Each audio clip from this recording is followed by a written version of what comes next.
ChatGPT said, when we look at the recent attack on Tehran by Israel, what stands out most clearly is a fundamental miscalculation, a strategic overreach that, rather than demonstrating strength, has exposed serious weaknesses in Israel's long-term regional strategy. This wasn't just an aggressive military action. It was a decision that rested on assumptions, many of which have now proven dangerously flawed. The notion that striking the capital of Iran, one of the most fortified and politically unified cities in the Middle East, would somehow fracture the resolve of the Iranian leadership or break the spirit of the Iranian people shows a detachment from regional realities. Israel may have hoped for a swift and decisive outcome, perhaps even internal chaos within Iran, a blow to its power projection, or at the very least, a dent in its nuclear ambitions. But none of those objectives were achieved. Instead, the move only highlighted how removed from the ground truth the decision-makers in Tel Aviv have become. What we witnessed instead was the opposite effect. Tehran did not descend into disarray. The Iranian regime did not splinter. The political elite closed ranks. The military, including the Revolutionary Guard and allied paramilitary units, mobilized in a show of strength, not weakness. For the Iranian public, even those critical of their own government, the sight of their sovereign capital under attack sparked nationalism, not dissent. Israel's attack did not divide Iran. It briefly unified it. This is the essence of strategic failure, when the outcome of your action strengthens your adversary rather than weakening them. Israel underestimated the psychological and political fabric of Iran, and that misjudgment has cost them both in terms of regional leverage and global credibility. Israel has always been known for calculated precision. From Entebbe to its operations against Hezbollah and Hamas, its military has built a legacy of swift, surgical strikes with minimal fallout. This time, however, the scale and ambition of the Tehran operation didn't match the intelligence, timing, or expected diplomatic consequences. Israel launched an attack deep into enemy territory without securing the global narrative, without ensuring regional containment, and without achieving tactical superiority. That isn't just a misstep, it's a historic blunder. Now, some might argue that Israel was sending a message, that this was about deterrence, that it was meant to show Iran there are consequences. But when a deterrence act fails to deter, and instead emboldens, it loses its strategic value. Tehran has not backed down. If anything, it has stepped forward, and Israel's message has been buried under the loud responses of condemnation, both from allies and adversaries. Even long-time partners of Israel expressed concern, some publicly, others in private, about the escalation and its ripple effects across the region. What's even more telling is how this attack has damaged Israel's aura of invulnerability. Part of Israel's deterrent strength has always been perception, its ability to strike without consequence, to act decisively and win, to be several steps ahead in intelligence and execution. But by attacking Tehran and failing to deliver a meaningful blow, that perception has cracked. Not only did the operation fail to neutralize key Iranian assets or decision-makers, it opened Israel up to retaliation, exposing vulnerabilities that many didn't think possible. And while Israel does maintain superior military technology and the backing of powerful allies, power without prudence leads to isolation. Already we're seeing the effects. Arab states that had begun normalizing relations are re-evaluating their posture. Turkey, which plays both sides of regional politics, has increased its rhetorical distance. Even European voices have warned of the dangers of unilateral escalation. Instead of boxing in Iran, Israel has walked itself into a tighter geopolitical corner. The bigger picture here is about credibility. Not just military might, but the credibility of decision-making. Nations don't lose influence only through battlefield losses. They lose it when their judgment is questioned, when their strategic foresight is found lacking. Israel, by striking Tehran with such high stakes and low payoff, has entered that difficult terrain. It now finds itself needing to explain the rationale, justify the failure, and recover lost ground, not just on the battlefield, but in diplomacy and regional influence. What could have been a carefully orchestrated signal has turned into a warning for Israel's own policymakers. The kind of warning that echoes louder than any explosion. That power wielded without clarity of purpose or understanding of context can boomerang. Israel is not weaker militarily today than it was yesterday, but it is certainly less trusted, less predictable, and far more vulnerable to the shifting sands of regional politics. And that is why this attack on Tehran cannot be seen as just another operation. It marks a turning point, a moment when Israel's strategic calculus failed them, publicly and visibly.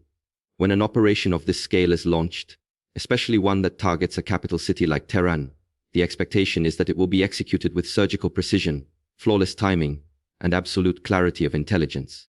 These are the qualities that have long defined Israel's military and intelligence operations. This is the reputation they've built over decades.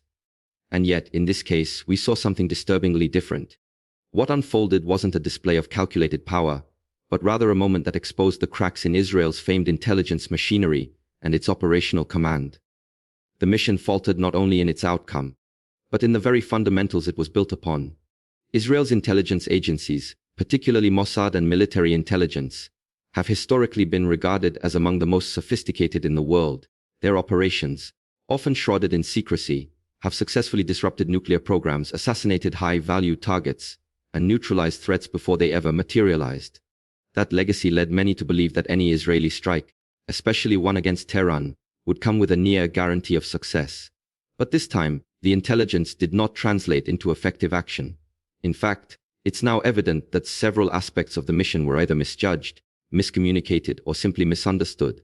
For starters, Israeli forces appeared to miscalculate the strength and preparedness of Iranian air defenses. This wasn't a hidden weapons cache in the desert or a rogue lab deep in the mountains. This was Tehran, a city heavily fortified with both surface-to-air missile systems and electronic warfare capabilities. And yet, the strike failed to effectively bypass or neutralize these defenses. Multiple reports, both from local sources and independent analysts, confirmed that Iran was able to intercept a number of the incoming projectiles, minimizing the physical damage. That failure alone is enough to cast doubt on the depth and accuracy of the intelligence used to greenlight the mission. But it doesn't end there. What's even more troubling is the apparent breakdown in coordination between various Israeli military and intelligence units. Timing is everything in a mission like this. Every second counts, every movement must be synchronized. And yet, delays were reported, inconsistencies in targeting emerged, and post-strike analysis suggests that some key objectives were either missed entirely or struck with minimal impact.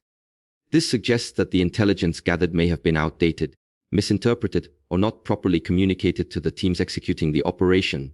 These aren't minor errors. These are the kinds of flaws that, in high-stakes military operations, spell the difference between decisive action and strategic embarrassment. And while Israel may attempt to mask these shortcomings behind statements of controlled objectives or limited aims, the facts speak for themselves. Tehran remains intact. Iran's leadership is unshaken. Its military capacity has not been meaningfully reduced. And perhaps most damaging of all, Israel's aura of operational infallibility has been publicly questioned. The consequences of this failure aren't just technical, they're psychological. Across the region, actors that once viewed Israel as a silent, unstoppable force are now reassessing their calculations. If Tehran can survive an Israeli attack with minimal damage, then perhaps others can too. This changes the regional balance of intimidation. It alters the mental map of deterrence. And once that perception begins to shift, it's difficult, sometimes impossible, to reset it. This failure also resonates deeply within Israeli society itself.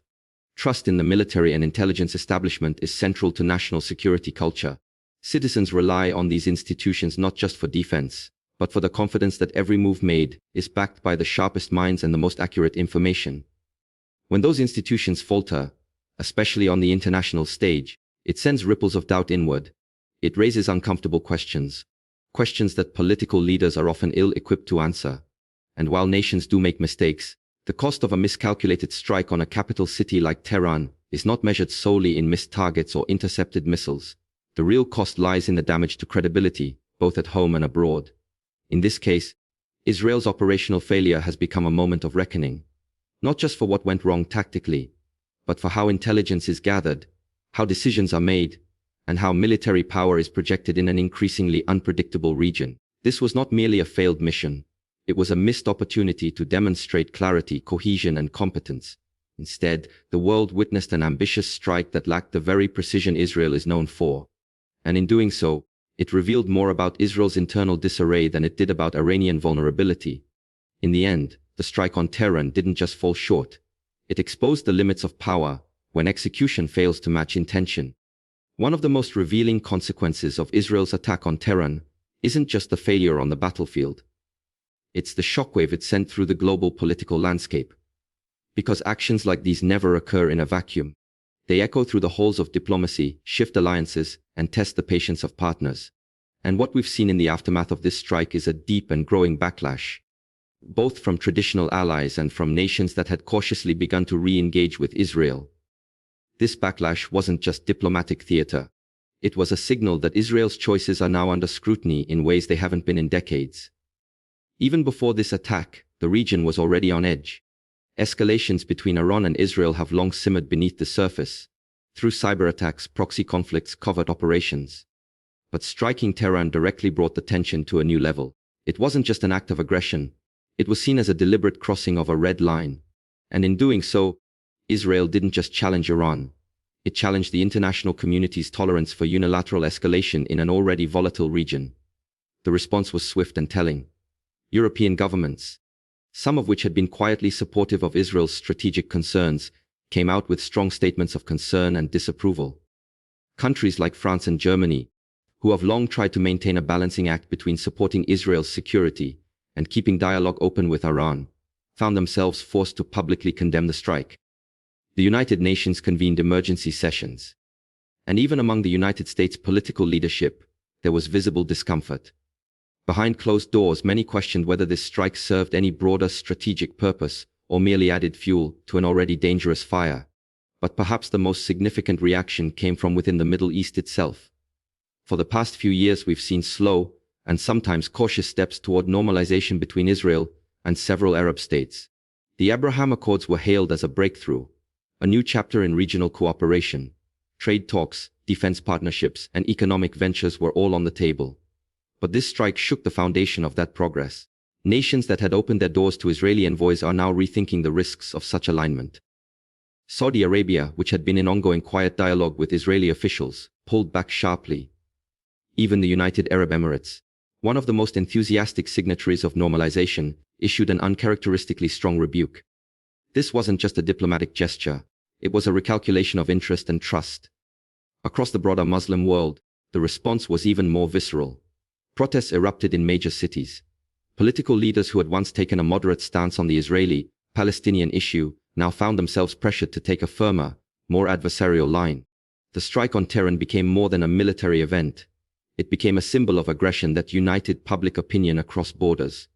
And in a region where perception often outweighs policy, that shift in public sentiment matters. It limits what governments can do, how they engage, and how far they are willing to stretch diplomacy with Israel moving forward. And yet, Israel seemed unprepared for this level of fallout.